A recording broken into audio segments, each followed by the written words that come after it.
This is Bumper to Bumper TV. Much like the Camry sedan chassis it was initially based on, the Highlander has grown up over the last few years. The 2019 version is now a definite 3-row or 7-passenger model at more than 192 inches in overall length. It's now the same size of what used to be considered a regular SUV not so long ago.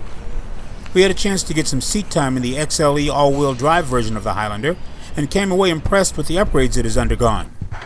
One of the first things that caught our attention is the Toyota Safety Sense features that are standard.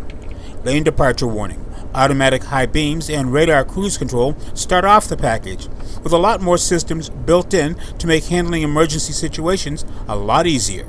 The current generation also includes an interior that makes better use of available space. This was evident in the front seat, where there is now a storage shelf under the dashboard, a good place to handle mobile phones and other devices that are part of our daily lives. The test vehicle was the all-wheel drive model, which means it has the 3.5-liter V6 engine under the hood. That power plant delivers 295 horsepower and 263 pound-feet of torque. But since it's a 3-row, tipping the scales at nearly 4,600 pounds, the trade-off is fuel economy in the low 20s, but it does run on regular unleaded fuel.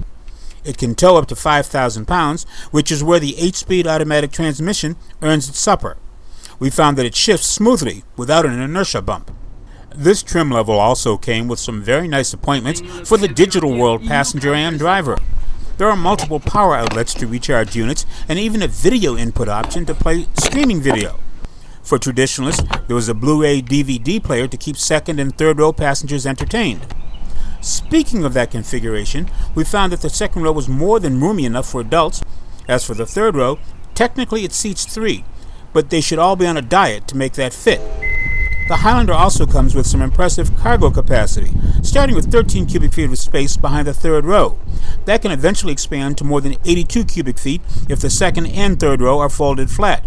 That should be enough space to bring home nearly everything from the big box store. We should also give the engineers props for sticking with a real spare tire mounted under the Highlander rather than an inflator kit.